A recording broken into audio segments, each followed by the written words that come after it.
you're arguing alone today too, nobody on the other side, just like the previous case. You have 15 minutes. Thank you, Your Honor. Thank you.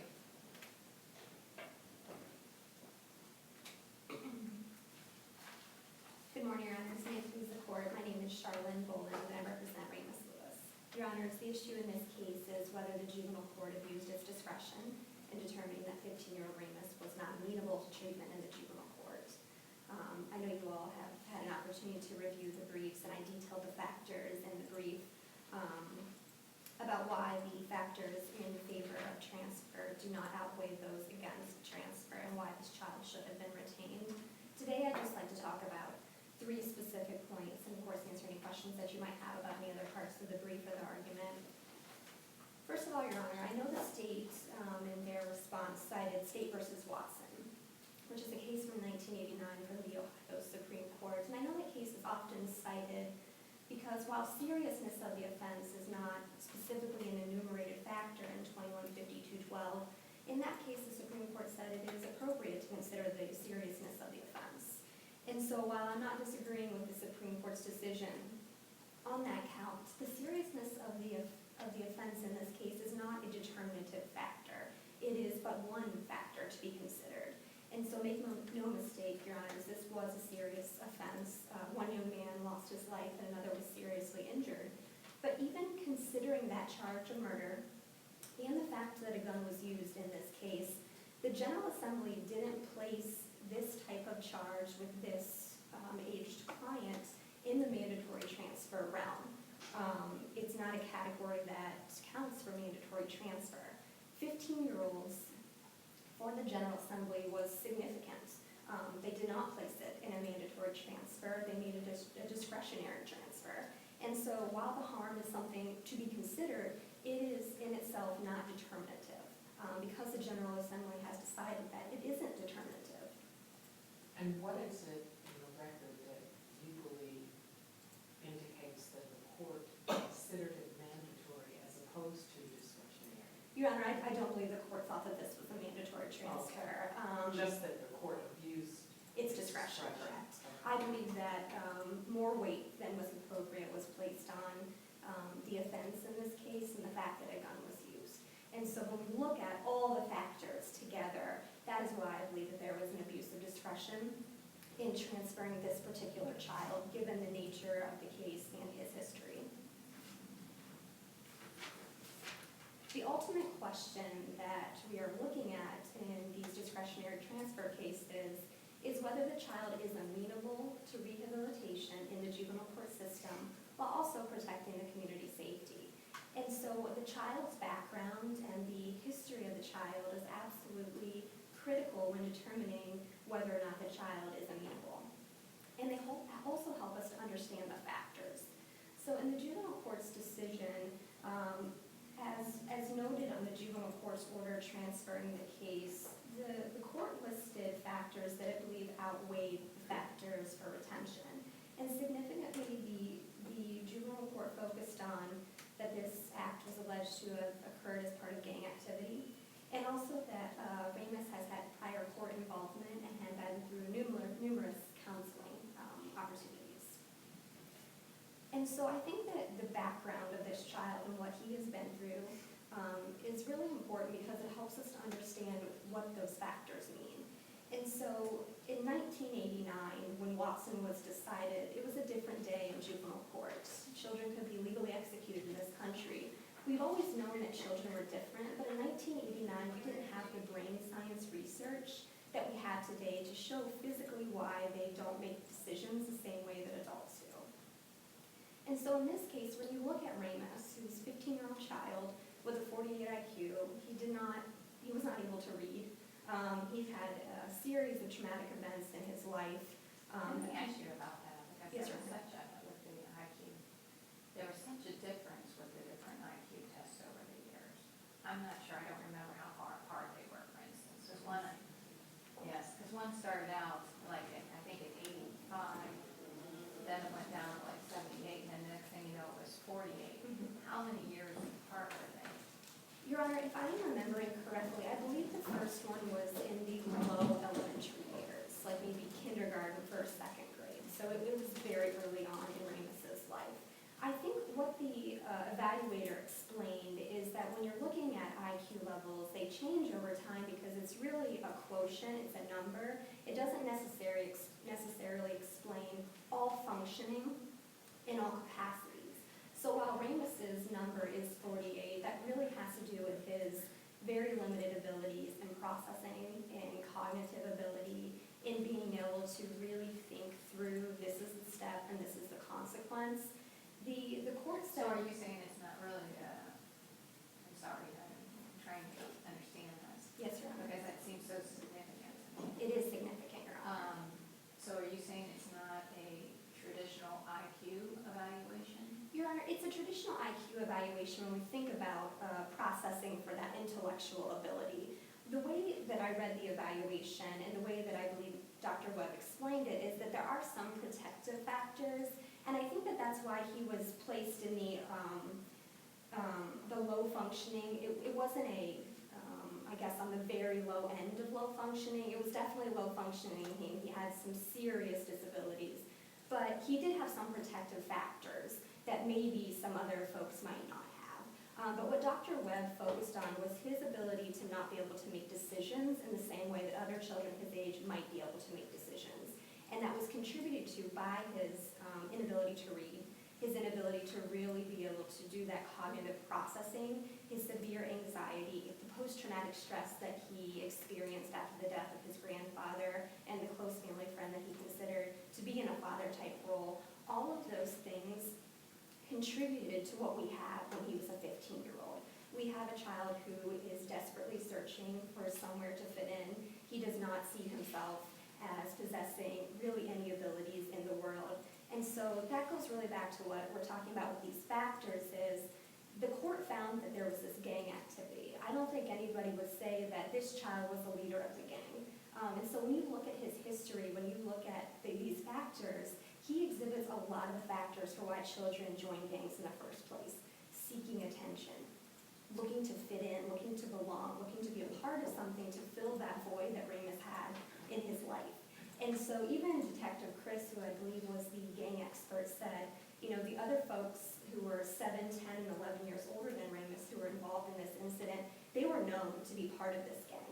Detective Chris was not even aware of Ramous until after this event came to light. So even though the juvenile court found, and it found to be a significant factor of this gang activity, we really have to look at Ramous's background, his, you know, what he's experienced, to be able to understand that factor in context.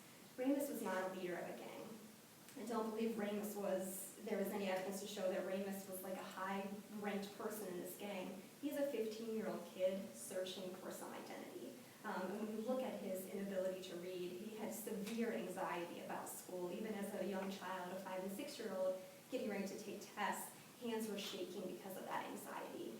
So he had a lot of these factors that when you look at the research lines up with why children join gangs in the first place.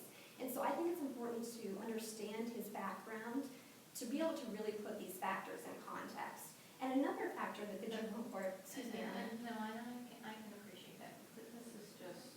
This is maybe the third or fourth case that I've had this week involving 14, 15-year-old young people being bound over an aggravated murder. These are absolutely horrific cases. I think everybody that's ever involved with them is just absolutely horrible. But the judge in the juvenile court had to weigh all these factors and use her best judgment. And I'd like to hear how you have all these horrible things that he's had in his past. yes, Your Honor. And, you know, psychological and mental disabilities, etc. But then you couple that with the fact, like you said, a 23-year-old young man is dead Yes, Your Honor. and another one injured. Yes, Your Honor. And this young man had the gun Yes, and ma'am. actually shot. So when you say he wasn't leading the gang, that's true, maybe. I don't think there's any allegation of that.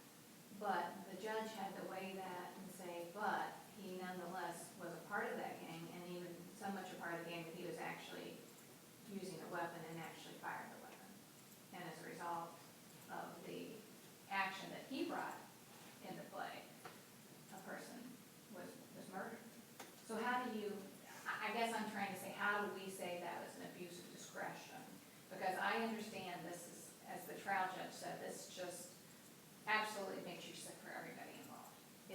so tragic for everybody involved, I can't even begin to express it. But how do you tell us that this judge abused her discretion? I guess that's what I really need to zero in on. Absolutely, Your Honor, and I want to answer that question for you. So when we're looking at this question, it's is this child amenable to treatment in the juvenile court system while protecting the community? The juvenile court found this child was 15 years old.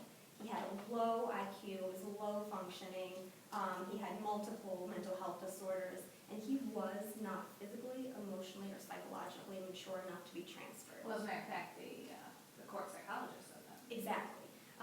And the court psychologist also provided information that I think helps to draw us into why this is so important. And I explained this in the brief a little bit. The court psychologist was not opposed to a DYS commitment. And so the juvenile court had a lot of authority, a lot of discretion if she kept that child in juvenile court. And one thing I noted in the brief was the serious youthful offender.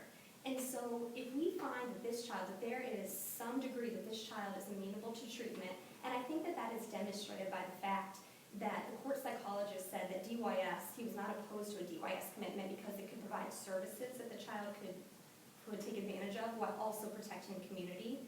If we really truly look at the factors about the gang activity and the counseling, but we look at them in context of his history, I think that those factors don't necessarily rise to the top then. So what we are left with is... Well, let me interrupt you right now if you don't care. I'm sorry. No, you're fine. I want to make sure you Because when I was reading the brief, you mentioned the serious youthful offender, and that's something that has crossed my mind with some of these cases as well. But isn't that up to the prosecution? The judge doesn't really have the authority to just say, okay, I'm going to use a blended sentence and operate a new serious youthful offender statute. Well, Your Honor, in certain circumstances, the serious youthful offender is discretionary. So oftentimes it is used by the prosecution, but in certain cases it's mandatory. And so in this case, if I'm remembering the statute correctly, I believe that it would have been a mandatory SYO if that child was kept in the juvenile court system.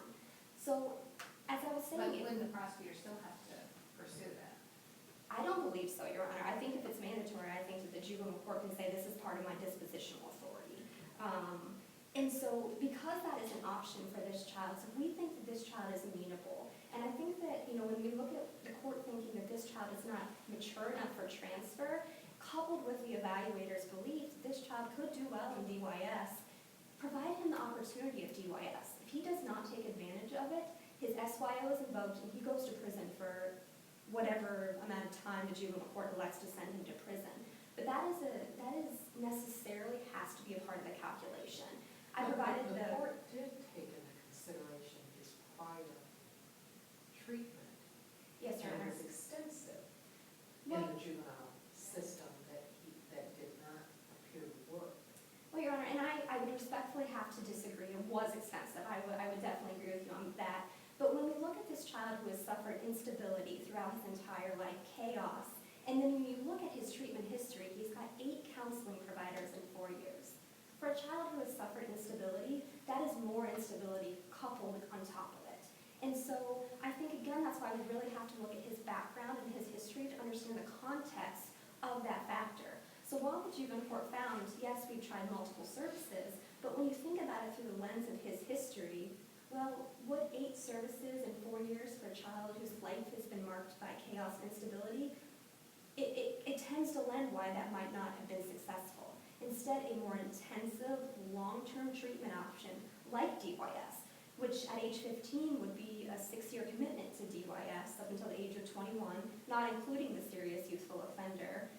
So that would be a very intensive long-term treatment program for this child. As I recall, and I don't remember his age, but the last offense in juvenile court prior to this incident, he actually had a 90-day inpatient. Yes, Your Honor, he did have a 90-day at the detention center. And how close was that time to this? Your Honor, I believe the last court involvement was age 14. Let me just check the brief. That's okay, information. you're running out of time, so why don't you go ahead? I believe it was age 14, so about July 2012.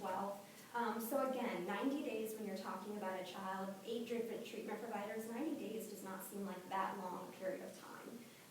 And so I think when we look at these factors in the context of Ramous, these 2 factors, in my opinion, float to not, they're not the top anymore. And so what we're left with is the seriousness of the offense. And again, that is not the determinant factor. Although it is something that must be considered, it is not determinative. The question here is this child amenable? Based on his history, based on the evaluation, based on his serious intellectual functioning, and the fact that he was not ready for transfer as determined by the psychologist, this child was amenable to treatment. And so the juvenile court abused its discretion in finding that this child was not, and especially the juvenile court didn't explain why that SYO would not be appropriate, why it would not work in Ramous's case.